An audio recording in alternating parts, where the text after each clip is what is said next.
मार्जित गति।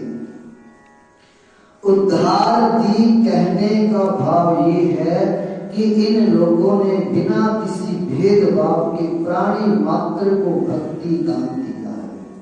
श्री लालाचार्य जी आचार्य जामाल की कथा सुनत हरि होई रति, कौ माला धारी मृतक भइयो सरिता में आयो, दहा कृत्या चौ बंधो न्योति सब कुटुंब बुलाइयो, नाग सकोचो ही विप्र तब ही हरिपुर जन आए।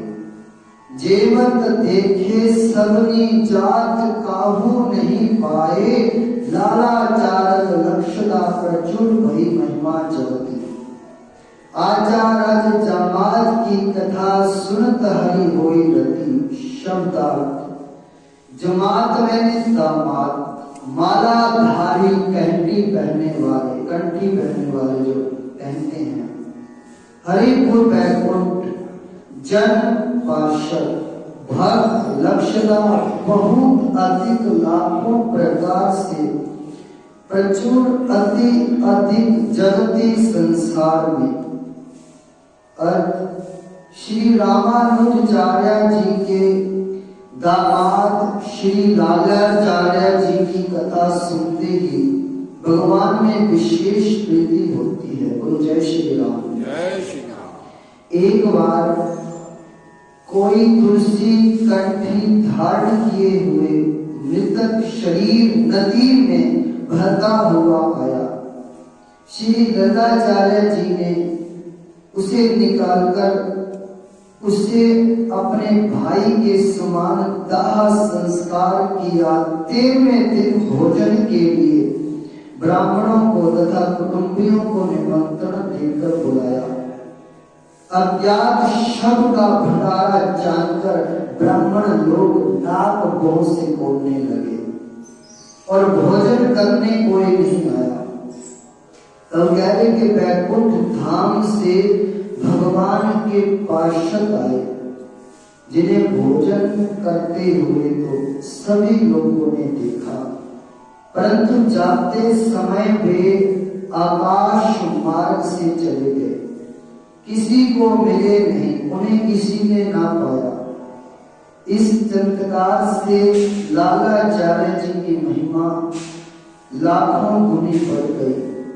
व्याख्या आचरज होई रति भगवत रति भक्ति को सभी शास्त्र एवं सदाचार्यों ने सुदुर्लभ कहा। यथा ज्ञानता सुलभा मुक्ति भुक्ति इत्यादि पुण्यता श्रेय साधन सहस्राशे हरि भक्तश्च दुर्लभा।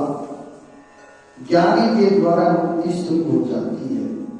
यानी कि यज्ञ करने से पुण्य से लौकिक सुख एवं स्वर्ग सुलभ हो जाता है, परंतु हजारों श्रेयस साधन करने पर भी भगवान की भक्ति अत्यंत दुर्लभ है। कलेश अग्नि शुभ्रा मोक्ष लघुता कृत सुदुर्लभा साधना विशेष आत्मा श्री कृष्णाकर्षणी चसा। इस लोक से भी भक्ति को सुदुर्लभ कहा गया है। श्री पार्वती जी कहते हैं सबते सो दुर्लभ सुराया, राम भक्ति रत गत मत माया। परंतु ऐसी परम दुर्लभ भक्ति भी भागवतों के चरित्र का स्वाध्याय करने से सहज सुलभ हो जाती है। भक्त चरित्र नित नेम सो कहे सुने जो कोई, मुक्ति भुक्ति की कथा भक्ति सुलभ तेरी होई। सत्यवाणी मालाधारी भक्ति ग्रंथों में तुलसी काष्ठ की माला धारण करने का बड़ा महत्व वर्णन किया है। यथा माला धार कर मात्रो भी वैष्णवो भक्ति वंचिता पूजनीय व्यतनेन ब्रह्मणा किन्नु मानुष्य। भक्ति से रहित होने पर भी केवल तुलसी की माला धारण करने मात्र से वह वैष्णव ब्रह्मा जी के द्वारा पूजने योग्य है, फिर मनुष्यों की तो बात ही क्या। तुलसी काष्ठा माला कंठ स्थान बाते तू यह अशोचाप्य ना चाहो मां विभेदी ना संशय। भगवान कहते हैं कि जो पुरुष तुलसी काष्ठ निर्मित माला कंठ देश में धारण करता है वह अपवित्र हो, आचार भ्रष्ट हो, मुझको प्राप्त करेगा, इसमें संदेह नहीं है। त्रयो देवाश्रयो वेदाश्रयः संध्याश्रयो नयः तुलसी काष्ठ धृत विप्रे सदा प्रवृत्ति मंगलम्। कहते कि तीनों वेद, तीनों देवता ब्रह्मा विष्णु महेश, तीनों संध्याओं एवं तीनों अग्नियों ने ये सब तुलसी काष्ठधारी विप्र के लिए निरंतर मंगल गाते हैं। सदा प्रीत मनातस्य कृष्णः देवकी नंदनः तुलसी काष्ठ संभूता यो माला बहते नरः।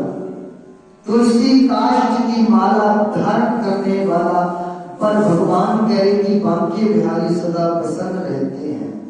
आचरज को जमात बात ताती सुनो नीके पायो उपदेश संत बंधु करी मानिए। कीजे कोटि गुणी प्रीति ऐपे न बनती रीति काते इति करो यादे घटती न जानिए आनिए। माला धरी साधु तन सरिता में बाह्यो आयो न्यायो कर मेल के विमान शब जानियो। गावत बजावत लय नीर तीर दाहत्यो हियो दुख पायो सुख पायो समाधानी। शब्दार्थ बंधुकारी भाई के समान इति मैंने अंत में इतना यही घटती का भावार्थ। आचार्य श्री रामानुज के दामाद श्री लालाचार्य जी की कथा अच्छी तरह सावधान होकर सुनिए। गुरुदेव ने उपदेश दिया कि संतों से भगवान से कोटि गुणे अधिक प्रीति करना। तब श्री लालाचार्य जी ने प्रार्थना की, प्रभु ये असंभव है। तब इन्होंने कहा कि मेरे अर्थात गुरु के समान मानना। तब आपने कहा ये भी कठिन है। तब गुरुदेव ने कहा भाई के समान प्रीति करना, इससे कम कदापि ना करना। ये आपने स्वीकार कर लिया। तभी से संतों को अपना भाई मानकर उनकी सेवा करने लगे। एक बार तुलसी कंठी धारण करने वाले संत का शव नदी में भरकर आया। लालाचार्य जी की पत्नी जल भरने गई थी। उसकी सहेलियों ने व्यंजन किया कि पहचान लो तुम्हारे जेठ है या देवर है। घर जाकर उसने ये बात लालाचार्य जी से कही। तब से उस नदी से निकालकर घर लाए और विमान बनाकर बाजे बजाते हुए फिर नदी तट पर ले गए और विधिवत दाह संस्कार किया। भाई के वियोग में हृदय दुखी हुआ।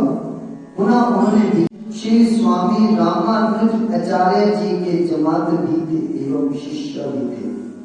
दीक्षा के अंतर श्री लालाचार्य जी ने जब श्री स्वामी जी से शिक्षा के लिए प्रार्थना किया तो उन्होंने सर्वप्रथम यही उपदेश किया कि वैष्णव के श्री चरणों में प्रीति करो। ये पूछने पर कि कैसे प्रीति करूं, श्री स्वामी जी ने कहा संतों में भगवान से बढ़कर भाव करना चाहिए। मोते संत अधिक कर लेखा राम से अधिक राम कर दासा। तस्मात् परतरम देवी तदीया नाम समर्चनम आदि। श्री लालाचार्य जी ने विचार किया कि यदि मैं इस समय ये शिक्षा स्वीकार कर लूं, आगे ना निवाह हो सके तो अपराध का भागी बनना पड़ेगा। अपराध होता है कहते ध्यान मूलक गुरु मूर्ति। हम गुरु महाराज के पास जाते हैं, अर्चना करते हैं, विनती करते हैं, प्रार्थना करते हैं कि हमें मंत्र दो।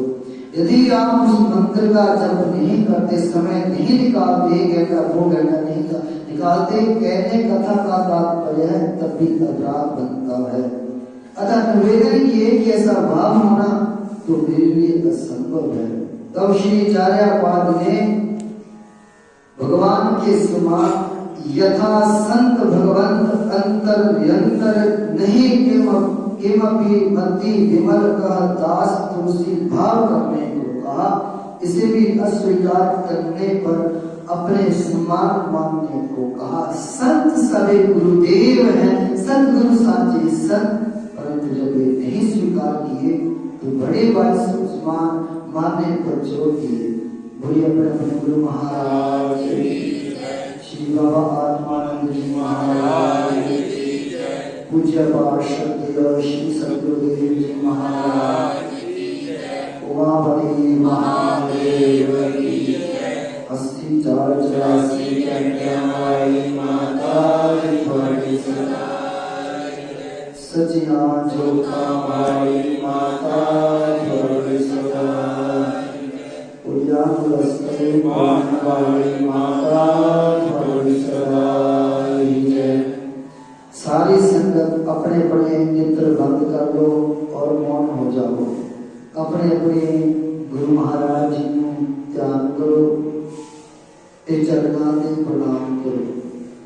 ओम श्री गुरुदेवो भव, ओम श्री मातृ देवो भव, ओम श्री पितृदेवो भव। अपने अपने माता पिता जी को प्रणाम करो। अपने अपने इष्ट देव इष्ट माता रानी को प्रणाम करो। श्री गीता जी, श्री गायत्री जी, श्री गंगा मैया जी, श्री गौ माता जी, श्री धरती माता जी को प्रणाम करो। ये सारी संगत प्रसाद चादर प्रसाद के जरूर जाओ। जय श्री